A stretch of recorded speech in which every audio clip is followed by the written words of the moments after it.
Yeah, hello and welcome to another update video about Ethereum. We are just hovering at the moment. Not too much movement today, so it's only going to be a short update. My expectation is still, as you know, that we are going to break here to the upside. That is what we ideally would like to see here, to have an ideal wave pattern. Of course, you know, I don't know if it's definitely going to play out. Of course not. How could I? But it is what you would expect if you count a wave pattern like this, that this here is a wave 4 low, and we will see one more high in a wave 5, which would then complete here this higher level wave pattern of a wave 1. Important here is that the price does not break decisively below 1460.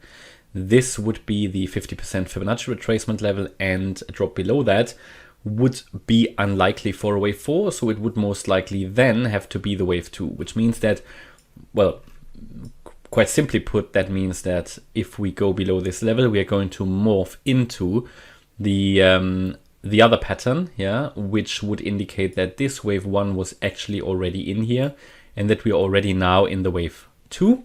Now, how could this play out? This could play out as, for example, in a wave A down, a wave B to the upside, and a wave C to the downside. How can we recognize this pattern? Well, first of all, either if in the wave A here, we are now going to go below 1460, or alternatively, if we now go up in a B wave, which actually is quite likely, because I don't think that we just go down and down and down and down without a corrective move to the upside.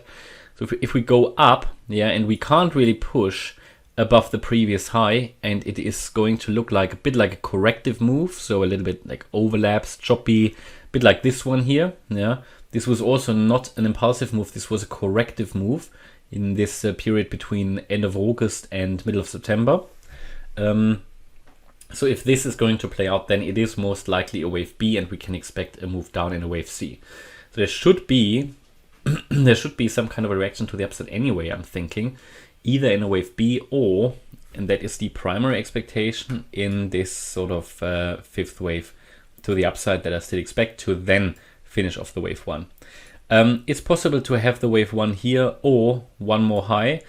That's just possible. How the depends on how the subwaves in the structure are interpreted. You can have both possibilities. This is unfortunately how it is. Therefore, you have a bit of uncertainty here.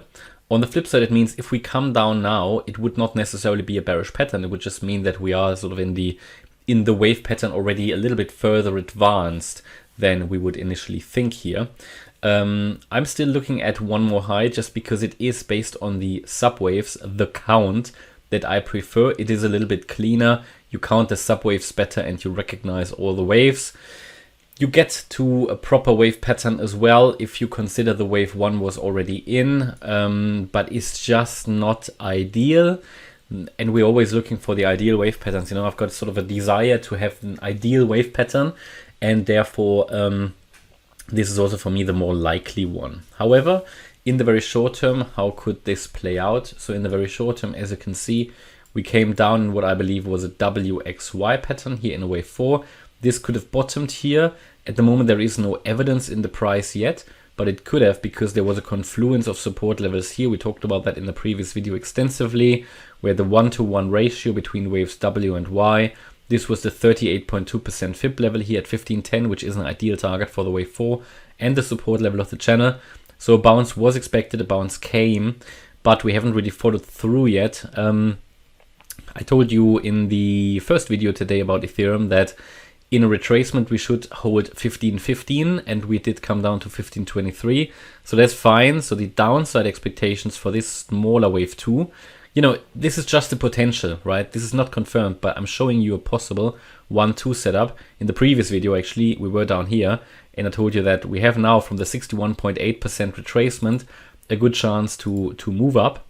We hit the 61.8% retracement at 1522. So we did see quite a bit of a move to 1550, but it has failed to break above the wave 1 high. So we don't really have a signal here to the upside, and the assumption that this could be a 1-2 setup here is at the moment quite a bit speculative. So the evidence is still missing, right? We are holding currently below this ascending trend line, and we haven't really broken above the wave 1 high. So yeah, it sort of still lacks a little bit of clarity. It lacks the evidence. If we go higher, then a target for the third wave here in yellow would be 1620 roughly, right? And that would be, I believe, the third wave of the fifth. Yeah, and it could even go a bit higher. We need to see how this then works, is, you know, in the subdivisions and subwaves. But I think we have a chance now to be already in the fifth wave. The downside expectations for that wave 4 are done, and also the downside expectations for that possible wave 2 and 5 are complete. So let's see how that works out. Hope you liked the update. If you did, please hit the like button, leave a comment and subscribe. And if you really like the content, then please check out the channel membership. Thanks a lot for watching. Bye bye.